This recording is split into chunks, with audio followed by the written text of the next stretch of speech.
Good evening. Today is February 10th, and we are the Colonial News here with breaking news. The French and Indian War is finally over. I proposed that idea years ago. I think we all did, Sarah. Big shock there with all the allies they have. Guys, King George III is here. Oh look, it's October 7th, and hold up, they said we got King George III to come in for an interview.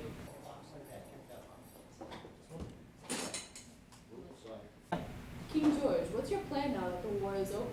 Well, I'm glad that the war is finally over, but it's left my country in great debt, which is currently our biggest concern. King George, can you tell me what you plan to do with the natives that are still living on what is now part of your land? Well, okay, I was thinking, we can't just kill them all off. I mean, we don't have enough soldiers or money for that. But I decided that if I can't keep the natives away from my people, at least I can keep my people away from the natives. How exactly do you plan on keeping the colonists away from the natives? Last I heard, they were planning on moving west after the war. The best idea in history. I'm creating the proclamation line. Currently, it forbids any settlement beyond the area of the Appalachian Mountains. But don't worry, it'll go away sometime. Thank you, King George, for coming in and talking to us. Yeah, today. thank you. Okay. Hello, I'm Will Taylor, and I'm here to talk about the Sugar Act. It all happened on April 5th, 1764. That's this year. It also includes a modified version of the Molasses Act, which was implemented in 1733. Its purpose was to gain revenue from the colonists of the 13 colonies by putting up taxes on sugar and molasses. People mostly evade this act. It's only 3 pence per gallon. It was cut down from the original 6 pence, but people still don't like it. Good, right? Wrong. It was strictly enforced. When I say strictly, I mean strictly. It was harsh. If you don't pay the taxes, you have to go to the dreaded British Admiralty courts, where a judge decides the outcome instead of the colonial courts. It even closed the local trade of things like lumber and iron to everyone who wasn't a British supplier. But of course, the colonists don't care about that. They just smuggle it in.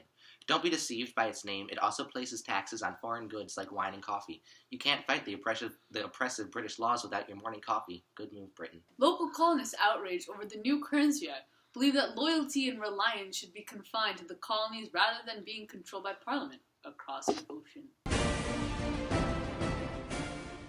And that's where I lost my eyebrow. That's nice, Sabrina, but my coffee tastes disgusting. You want some sugar for that? My mom made that. Oh my god! Whatever. Okay, look, that's 3 pence. I don't have 3 pence. Now I have to. Oh, that's my sugar. Putting in place the Sugar Act, you have to pay 3 pence as a tax on sugar instead of 6 pence. You should be grateful. We're not grateful. I like my smuggling. Aww. I got one question for you. What are those? Why is all this money on this stuff? Okay, look. The Currency Act isn't a joke. King George III here. Oh. Is this what you're doing with all the excess of money that you printed? This is why I took control. Hello, King George. We invited you back here today only because we wanted to talk about the Currency Act that you just passed. Okay. Yeah, hi, what do you want to know? Well, for starters, why'd you regulate the paper money issued to the colonies? Well, by abolishing the colonial bills, we gained control over the colonial currency system. You guys were doing such a horrible job on your own. If I might give my opinion as a colonist, Mr. King, I think that that's not a valid argument.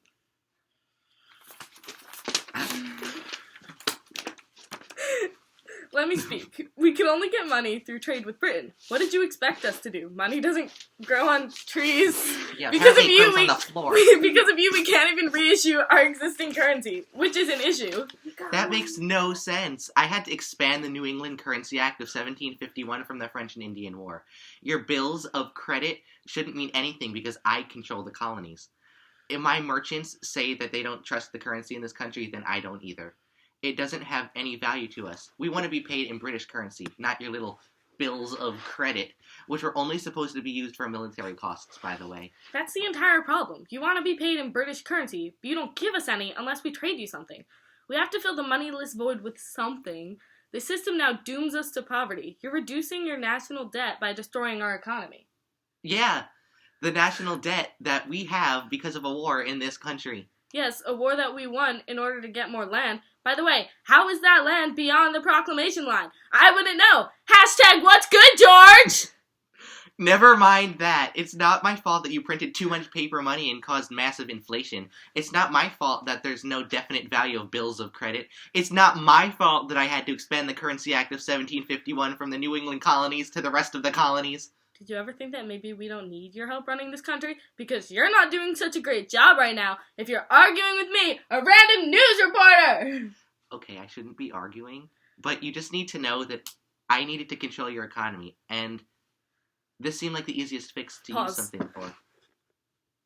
Okay. It was supposed to make things run smoothly again. There's so many inconsistencies throughout the colonies, though. This colony pays interest on the bills of credit, but I've heard of others that don't have to. Most of us don't even know what we can use as paper money for, because in some colonies you can't repay debts with it. In some you can. In some it's not for private use. Some it's only for public debt. And with the whole regulation that prohibits you from issuing any new bills of credit, it's probably hard to pay the other things. I really should change something, but I probably won't. And this is why we've got angry colonists. Anyway, that's it for this train wreck interview. Yeah. I'm Jane Winter here. We have a live tweet session going, so if you see some tweets, just pay attention there. I'm going to tell you about the proclamation line. So the proclamation line, it's not a physical line or wall or separation thing. It's actually metaphorical and was established by the Parliament to separate the natives from the colonists. Now, the natives had their own land. When the colonists came, they pushed the natives out of their land, but the natives wanted some land to call their own. So when the colonists went onto the land that was on one side of the proclamation line, the natives would attack. So to keep the colonists safe and avoid any conflicts with the colonists and the Parliament, they established the proclamation line so that the colonists couldn't invade the Native American land. Now, the colonists at first didn't believe them, but when someone would cross over to the other part of the proclamation line, again, not a physical line, but that area, the natives would attack.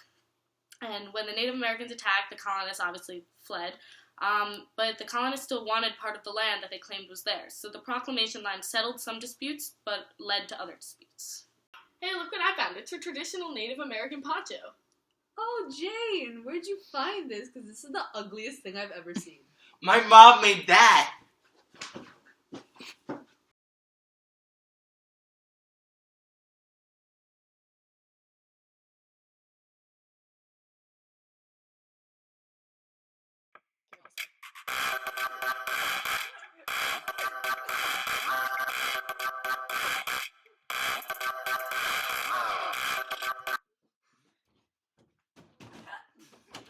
Native American attack! Wait, where are you guys going?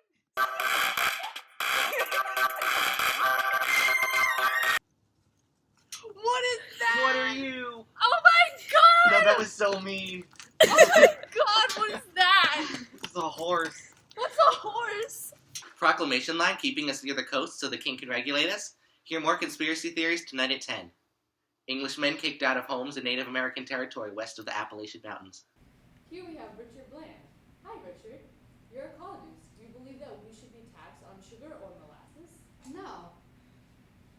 Alright. Okay, do you have any reason why? Yes.